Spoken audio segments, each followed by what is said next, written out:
17. You can use that as your example on your notes, but that could be a different, if I use a different movie, it might be a different time code. Just remember that, okay? So I open, it wants the audio. Yes, I will import the audio. I'll keep it at 48,000 because that's what we should be writing at. 97, yeah, make sure that the frame rate is right. If the frame rate is wrong, all this will go sideways. So you want to make sure that you're on the right frame rate. So just always use whatever Logic, that's the nice thing. Digital Performer doesn't even warn me. I need to know that I have to ask the director. Yeah. Or else. All right, so here it is. Now, remember, up here, you're going to put it on custom. You have to show me that because this is the number that we care about up here. We want this number and that number to go together. Yeah? Mm-hmm. All right. First thing we're going to do, as we said, this is a two-step thing. You need to tell Logic where the first the first frame of the movie is. So I go to Logic Pro X, Preferences, Movie, and then I go to Movie Project Settings down here on that window. Movie Project Settings. I hit that, and this over here is the beginning of the frame of the movie. And I'm going to go ahead and put this number, let me move this stuff around, that number over there in the movie, I'm going to input it here. Now to input it, you don't have to put columns or go up and down or anything. Just double click on it and just input it. 00, 59, 59, 17, and I'm going to add a 00 because Logic uses subframes. Yeah? Mm-hmm. I hit enter, and what's going to happen is that the movie is going to change to bar 1 of Logic. Here it goes. 01, 01. Now when I hit play, I'm going to notice that the time code wherever I stop is going to be the same. 0419, 0419. Now, in the midterm, sometimes you're going to notice that Logic will be different by 1 frame. That's okay. It's okay that this is 18 and this is 19. More than 1 frame, you made a mistake.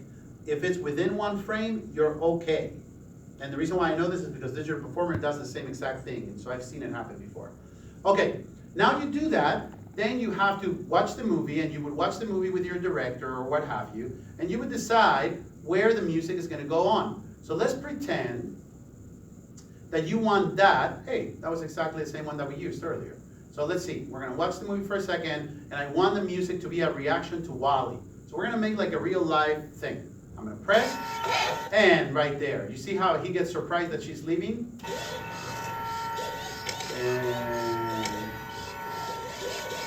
And dun, dun, dun, dun. What? No, she's leaving. Okay, cool.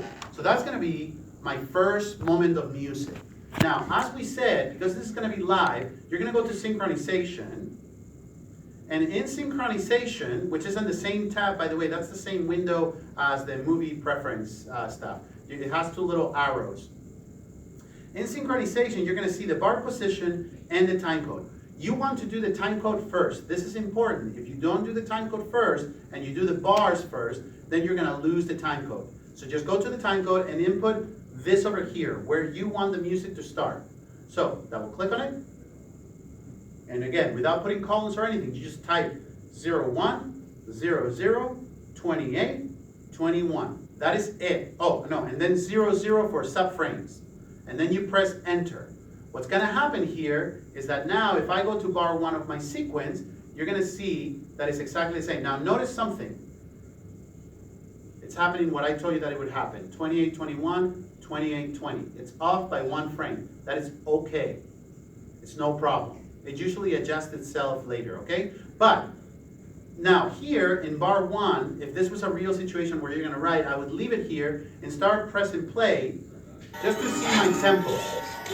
And I would change my tempo to whatever I want. Now let's say I want that time code to be the same, but I want a different tempo. I want this not to be at 120, I want it to be, I don't know, 90. So I press 90 while I'm in, you're not going to do this on the midterm, by the way. I just want you to know how you would decide. You notice that nothing has changed. My bar 1 is still bar 1, but it's my new tempo. Now, once you've decided on what tempo you want, you say, okay, I need a pre-roll for my live musicians. So I'm going to go back here, and I'm going to double click on it, and I'm just going to select the first one, and put 2. And that will make it so that number bar 1 now is 2 seconds off. But if I go to bar 2, I'm right where I need to be. And that's how you do it. Now, a couple things about this. You guys notice how what I did over here to change the bars, I double clicked on it and then went here. If you use the arrows to go up and down, it's very sensitive and it's very hard to nail it on 2 or 3 or 4. Instead of that, just double click and then just select the one that you want, delete, and do that. Now, let's say that you want to be like Hans Zimmer. I'm just gonna tell you a couple things. You wanna be like Hans Zimmer and you wanna do bar 3 instead. All you have to do is tell what bar you want this to start at. So I can do bar 3, space. And now I'm in bar 3 at the beginning. So now you have 2 full bars. Why would you do that? Can anybody tell me why would you do 2 bars of pre-roll instead of 1? It's just an extra measure But of, why? What would that be useful for? Preparation, Yeah, why would we need more preparation? in case like the strings, for example, need to put their fingers in a certain position, Nope. or I mean, yes, and I mean all that, but they're pretty fast. No, it's because of fast clicks. If you are doing fast animation, it might not be enough for them. If you're doing 1, 2, 3, 4, 1, 2, 3, 4, Yeah. and the guy says, hey, you only got 4 rolls, and you go in, you're gonna 1, 2, 3, 4. Oh shit, Yeah, I'm yeah. late, right? So usually you put more pre-roll if you need a little bit more time. Like he said, you know, it's not necessarily the fingers, but just the mental preparation of, oh, fast music is coming, right? So you'll give them a little bit more time. Does that make sense? So you could do that. Now in the midterm, I'm only gonna ask that you start at 2. And when we do the final project, it will be up to you how fast the music is gonna be and then deciding whether you need 1 bar or 2 bars or whatever. But does everybody understand what we're talking about here, right? Yeah. Memorize how to do this.